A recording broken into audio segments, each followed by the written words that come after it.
जय जिनेन्द्र। मैं निधि बादर सेमेस्टर 9 की समय सार अनुशीलन भाग 2 के कर्ता कर्म अधिकार की 72 नंबर की गाथा का गंधर करने जा रही हूँ। गाथा 72 आश्रवों के स्वभाव को बताने वाली गाथा है। जो चीज हमें हितकारी नहीं है, यह जानकर हम उसे तुरंत ही छोड़ देते हैं। हमको आश्रवों से निवृत्त क्यों होना है? हमें उसके माइनस पॉइंट पहचानने हैं और उससे हमसे विवेक भी रहना है। तो 71 गाथा में यह सिद्ध किया गया है कि ज्ञान मात्र से ही बंध का निरोध होता है। अनादि काल से यह जीव पर में कर्तृत्व और भोक्तृत्व बुद्धि करता आया है और यही बंध का कारण है। जब यह जीव आत्मा और आश्रवों का अंतर और भेद जानता है, तब उसे बंध नहीं होता है। फिर 72 गाथा में इसी शंका का समाधान होता है कि ज्ञान मात्र से बंध का निरोध कैसे हो सकता है, किस प्रकार हो सकता है। आचार्य जी हमें आश्रव का स्वरूप बतलाते हैं कि आश्रव कैसे हैं। आश्रव अशुचि हैं, अपवित्र हैं। आश्रव विपरीत स्वभाव वाले हैं। आश्रव दुखों के कारण हैं। जब जीव ऐसा जान लेता है तो उन्हें छोड़ देता है। यह एक सहज प्रक्रिया है। इसलिए कहा है कि ज्ञान मात्र से ही बंध का निरोध सिद्ध होता है।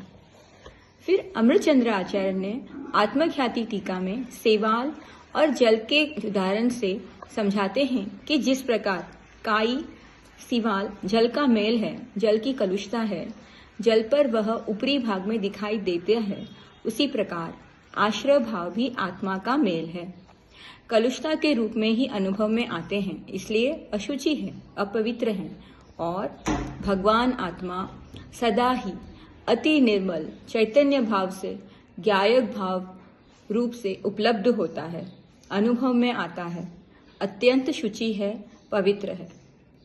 आश्रय भाव जड़ स्वभावी है, ज्ञान का ज्ञेय है।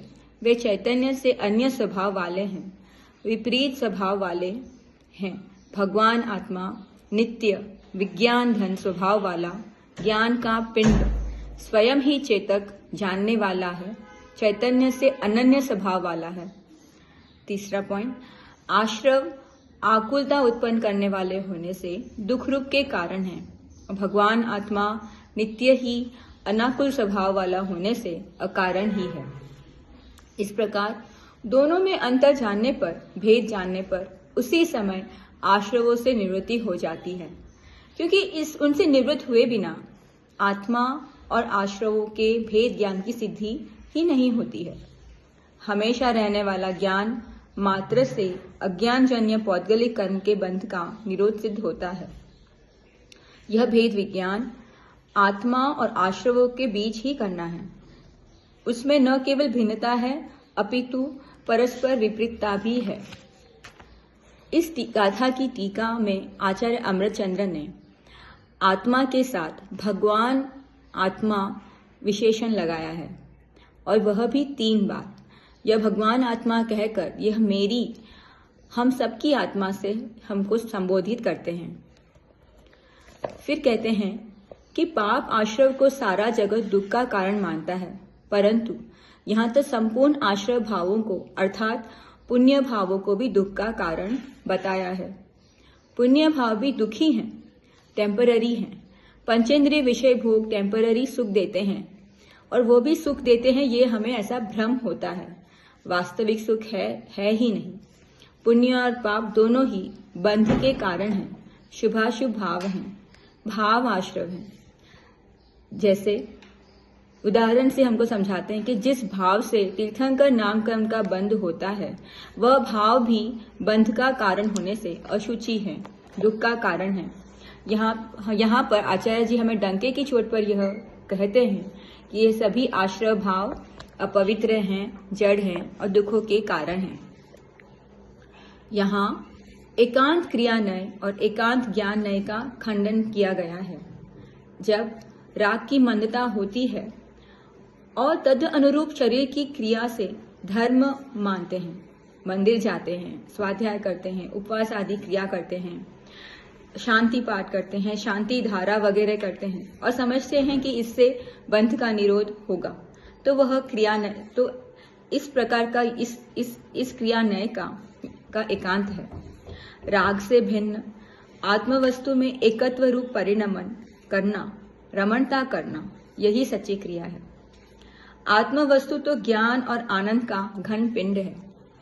अनुभव ज्ञान बिना केवल शास्त्र ज्ञान से आत्मा और आश्रवों की भिन्नता जान लेने से मात्र से बंध का निरोध मानना ज्ञान नय का एकांत है। परलक्षी ज्ञान मात्र को सम्यक ज्ञान कहने वाले ज्ञान नय का खंडन किया है। जिस समय शुद्धात्मानुभव होता है, मिथ्यात्व अवस्था नष्ट होती है, वह ज्ञानी हो जाता है, तो सर्वप्रथम चतुर्थ गुण स्थान ही प्रकट होता है।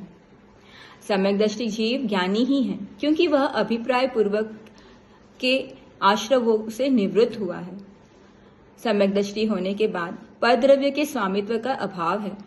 जब तक उसके चारित्र मोह का उदय है, तब तक उसके उदयानुसार जो आश्रय बन होता है, उसका स्वामित्व उसको नहीं है। वह अल्प स्थिति अनुभाग वाला ही है।